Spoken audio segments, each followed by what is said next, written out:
Yes, people, welcome back to the channel. Welcome back to Maz United. Hope you're doing all well. Sorry I've not been around. Yes, it was a bit hard to take on board what happened last Sunday, but we move on. Hope you're having a fantastic Friday morning or wherever you are around the world. I just thought I'd make a quick video. Now is the international break. Which to be honest, normally I don't like it. I don't like these international breaks. I think it just ruins the momentum that you get in. You know, you have a few games and you want the next one to come on, the next one, but then this boring bloody national league, whatever bloody crap it's called, yeah, I don't know, man. I'm not feeling this international break. But to be honest, I think Manchester United fans, you probably wanted it to come, because I don't think we've started the season well. And the main topic is going to be around Ten Hag. I want people's honest opinions, so make sure you subscribe to the channel, leave your comments below as well. All you Ten Hag in and all you Ten Hag out, and just leave me a comment why you think they should keep him or why you think they should get rid of him. With me, I do want him out, if I'm honest with you, because can he really save himself? Can he really save himself after that heavy defeat? And the thing is, like, Liverpool weren't great. They were playing the same counter-attacking football as Man United were, but the difference was they were better. They were better. Our team didn't turn up.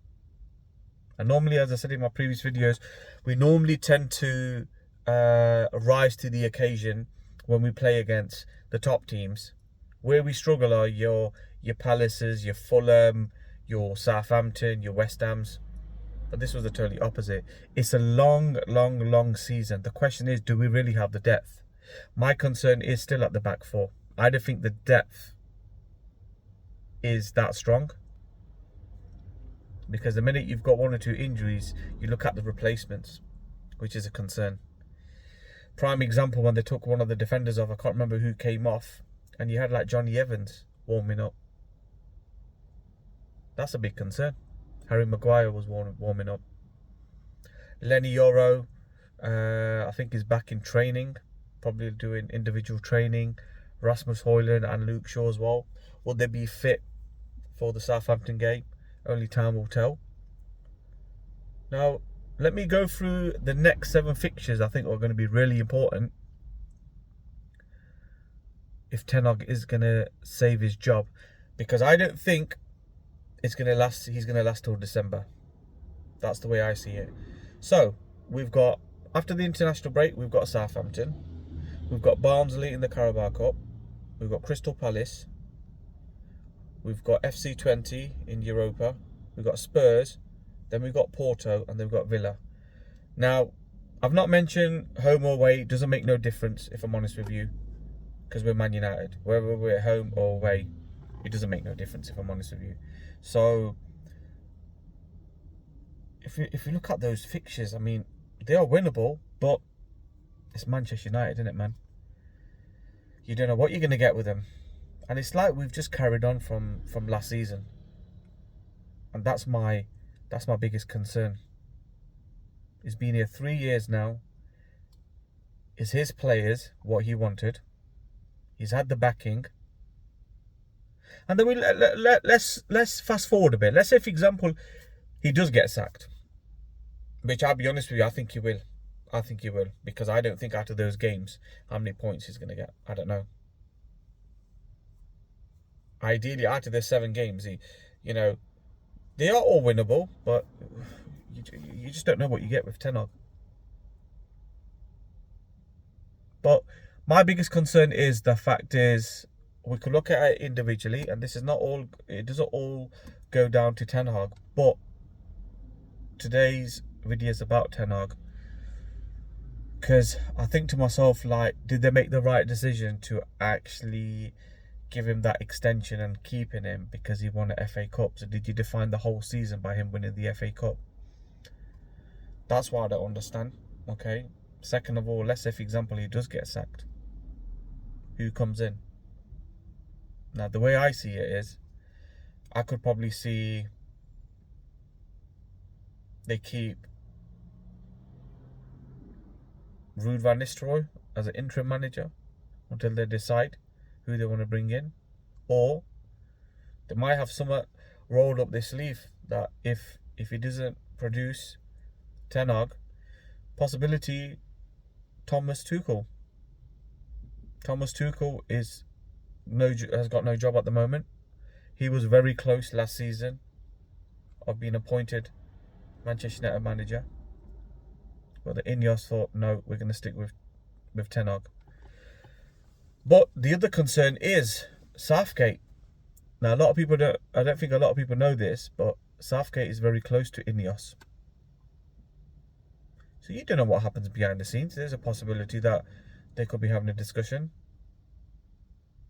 Say that we're keeping you on your radar, Gareth. We know you've left the international team, and you've got no job at the moment. So that's why I'm a little bit skeptical. I just don't know. I mean, Thomas Tuchel, if he does get sacked, yeah, it makes sense. Or what do? Do they say, right, okay, we're going to appoint someone in the summer and we let Ruud van Nistelrooy carry on? Maybe it might be too early for him. I don't know. But, they have to think about it really hard, because I feel that he's not going to survive. He's not going to survive. And these fixtures are going into probably first, second week of October. But we just don't know how Ineos are going to see this. Whether, let's say, for example, we beat Southampton, we beat Barnsley, we lose against Palace. Then you've got FC20, Spurs, Porto. I mean, if you look at the Europa League, or the Champions League, the groups are massive. They're long.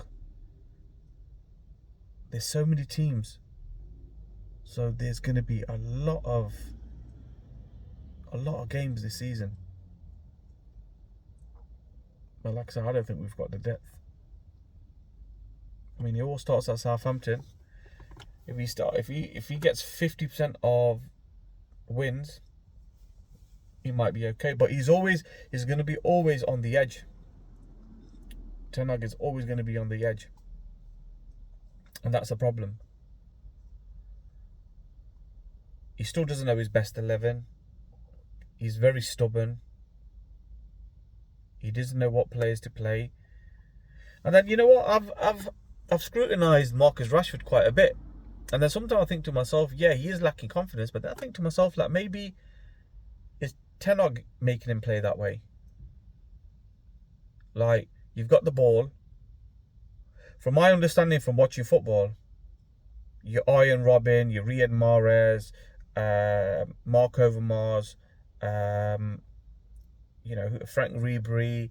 If we go way back in time, Andre Kanchelskis, Ryan Giggs, they're all direct. No sideways, direct. Okay, putting all the pressure on the wing backs and trying to take them on, get a goal or get an assist or get the ball into the box. But I don't get that with Rashford. I don't see that with Rashford. Is that Rashford just lacking confidence? Is it just completely shit? Or is Ten Hag making him play like that? Yeah, there's so many question marks. I mean, yeah, we're all right to maybe highlight Casemiro of his mistakes, which is understandable. But if you look at individually around the pitch, it's not good. Like, when you've got a little momentum going with Amad Diallo, then you drop him. It doesn't make sense. For what? Let alone, we can mention Anthony in this as well. Like, he's nowhere to be seen. I don't think he's even kicked a ball. Or he may have kicked a ball. I'm pretty sure he did come on. Was it the opening game or against Brighton? I don't know. Leave your comments below, guys. Let me know about that one. But yeah, just like I said, I think it's going to be a bit of a roller coaster for Manchester United this season. I've called it quite early, guys. I don't think he's going to last long. I don't think he's going to last till December. Guys, subscribe to the channel. Show your support. Leave your comments below. And I'll see you for the next one. Take care.